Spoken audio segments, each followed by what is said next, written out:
The New York Giants just got a triple dose of good news. Let's talk about it. My name is Paul, and this is Big Apple Sports. Tune in daily for Giants news, insights, analysis. Anything you want, Giants, this is the channel for you. So please just take a quick second, hit the subscribe button. It does me a huge solid, and we are all so pumped for another football season. We're getting close.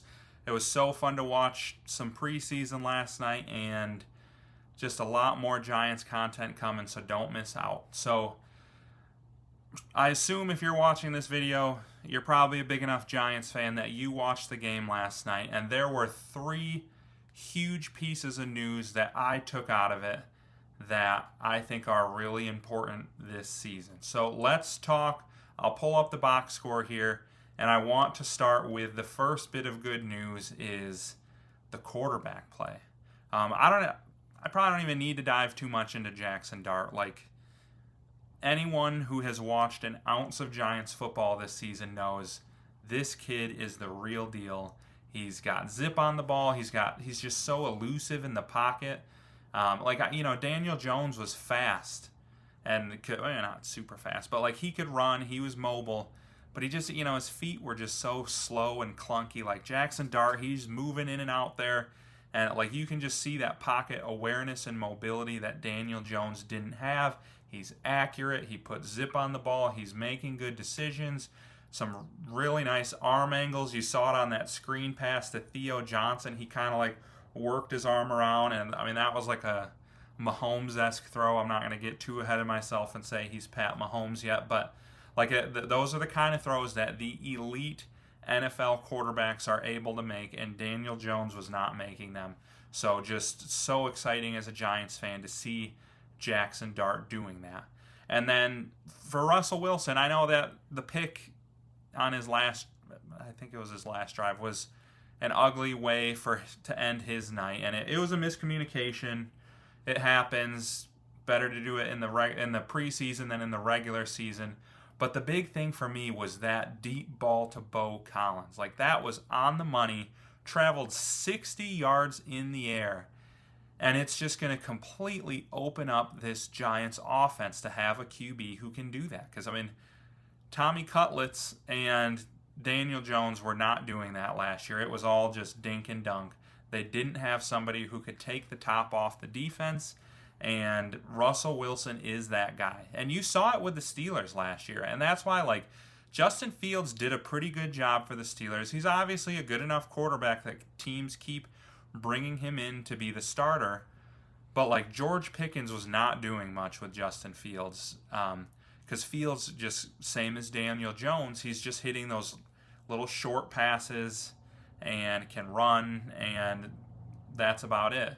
But as soon as Russell Wilson took over that Steelers job, it unlocked George Pickens because you saw it last night, he can throw that moon ball and just launch it up there and let his receiver go and get it. And if Bo Collins, undrafted rookie out of Notre Dame, can make big-time plays like that with Russ, imagine what Malik Nabers is going to do. And I think that just opens so much up in this Giants passing game. And then I think on another level, it's going to help unlock Brian Daboll. I have always been one who, I believe in Daboll. I know some people have gotten frustrated with him. I think he is a good offensive coach who, unfortunately, and it might be a little bit his own fault, has been stuck with a subpar quarterback, and the offensive line has been in shambles. But I think when he has even decent players at every level, is a very good coach. And you saw what having a good quarterback can do to this offense. Like I mentioned, the screen pass to Theo Johnson was an awesome play. Another play I loved is you saw Jackson Dart do that like fake pitch and then hit the touchdown to Greg Dulcich because the entire defense had to respect that pitch. Like, just having a quarterback who commands respect and can do so many different things puts the defense on alert and lets Brian Daboll just be so much more creative in his play calling.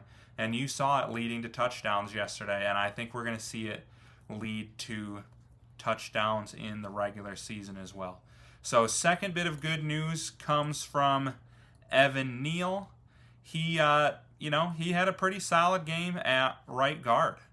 Obviously, he's been a huge disappointment. We all thought he was going to be, him and Andrew Thomas together were going to shore up the tackle position and make this an elite offensive line, and that has not been the case. So they're trying him at right guard this year, and I thought he looked pretty good.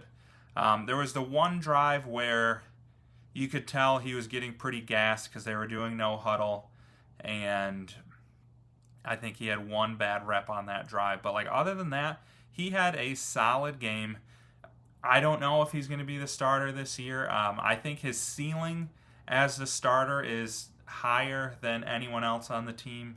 We'll see what happens, but I thought he looked good, and then whether he starts or not, that's just more depth on this O-line. And I think this O-line is going to be much improved this year, but then even it's had some decent guys the past few years, but the injuries have just decimated it, and they have not had the depth to remain solid despite Andrew Thomas being injured. But this year, I think they finally have it. Marcus Bowe from Purdue, that 5th round pick, has looked really good. He looks like he can literally go anywhere on the line and be a stud. So I think the offensive line is going to be, I don't know if I'm going to go as far as a strength this year. If Andrew Thomas stays healthy, I think the offensive line will be a strength. But I think the floor of this offensive line is so much higher, and I don't see it being a liability this year like it's been in recent years. And then other parts of the game I was super impressed with was the secondary. I thought was really good. I'll link a video at the end of this. I did a video the other day doing a deep dive into Drew Phillips. I thought he was super impressive yesterday. And then obviously Paulson Adebo did a great job, and I think we all have really high expectations for him this year. But I think the big stat that I love to see right here is Garrett Wilson. 3 targets, 0 catches, 0 yards. Paulson Adebo had a nice breakup on him. I know Wilson was whining for a penalty, but he didn't get it. That was good coverage. And then one of the best plays I saw that I love to see was from Drew Phillips. They threw a screen to Garrett Wilson, and it was blown up. Fields almost just had to spike it at his feet. But you saw Drew Phillips read it, just lunge into the backfield and throw Garrett Wilson down. Even if it had been a completion, it would have been for no gain. Drew Phillips was right there. He's so physical. He's going to be a beast in that nickel spot this year. And I think the secondary is going to be much improved for the Giants, and that's going to make this ridiculous pass rush even better. Because the one thing that can stop, having Abdul Carter, Dexter Lawrence, and Brian Burns and Thibodeaux is the quarterback being able to get the ball out fast because he's got open receivers. But this Giants secondary is showing that they're better, and I think it's just going to make this entire defense so much better. Giants fans, hit me up with your thoughts from the first preseason game. Who were you most impressed with? I really liked Beau Collins. He looked fast on that catch. I know they kept bringing up Victor Cruz's big first preseason game.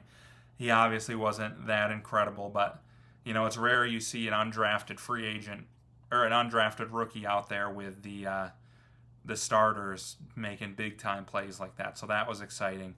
But Giants fans, I want to hear from you. Let me know what you saw. And don't forget to like and subscribe on the way out. Got a lot more Giants content coming. You do not want to miss out.